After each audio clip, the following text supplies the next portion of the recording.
This has to be my favorite time of the year, the autumn, the fall. You know, I love all the colors, I love the flowers of fall, I love that it's not real hot, I don't like to sweat.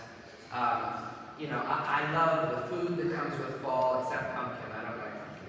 But, I like apples and all that stuff, apple cider and the smells that come with fall. I just love the fall. And I think one of the other reasons that I really, really enjoy the fall is because I am a big fan of high school football. Forget the pros, they're playing for money. I think our athletes in high school, whether it be football, girls basketball, tennis, whatever it may be, I think our high school athletes can teach us a lesson on what it means to compete well.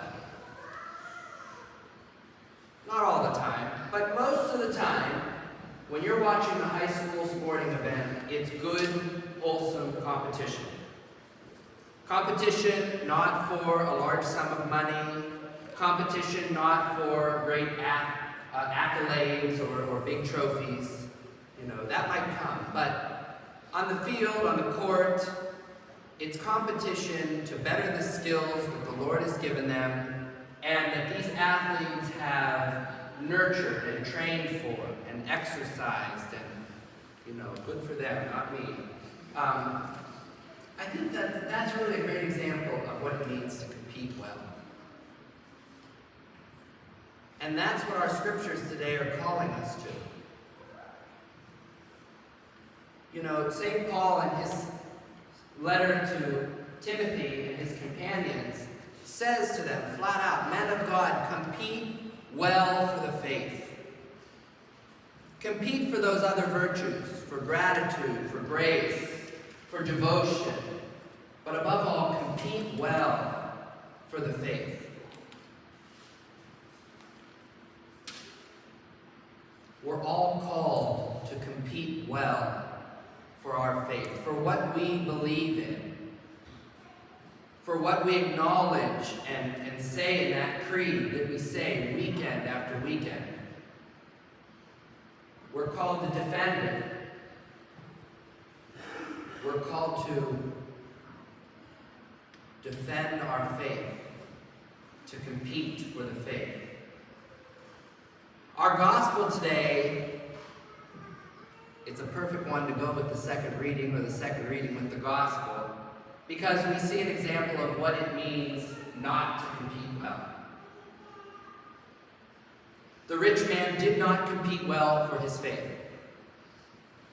Sure, he competed well for his money, his wealth, his fame, and probably a big house, the servants, the fine foods. But when it came to poor Lazarus at his doorstep, he could have cared less.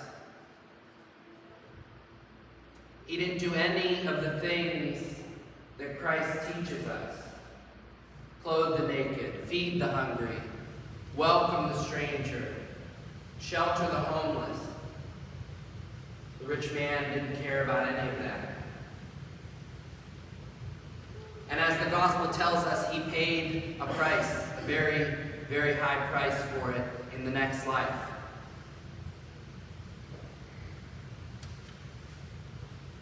We are called to compete well for the faith.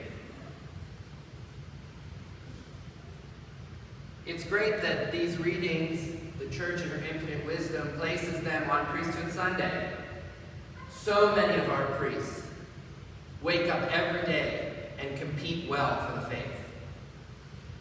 Our own pastor, Father David, in just the short time that I've known him, I can say he does that every day, competes well for the faith, competes well for all of us, to help us grow closer to Christ, the living God. And this parish, St. Jude and Our Lady of Lourdes, you all support vocations more than any other parish in the diocese. I'm here to tell you that. You compete well for the faith when you support vocations. The priesthood, religious life, married life, the single life, whatever it may be.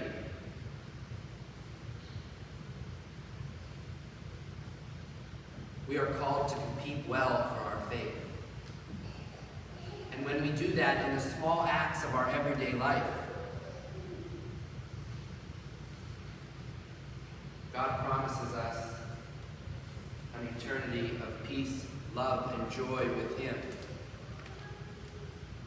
And it's really not that hard to capture all that, to get to that point one day. We just have to compete well for our faith. So as we leave here today and go forth from this building out into the world, into our weeks and daily lives, how will we compete well for the faith? On one hand, I think we can look at what we already know we do well and give thanks to God for those gifts, the talents. And on the other hand, maybe we can look at our lives and say, what else can I do? What more can I do to compete well for the faith?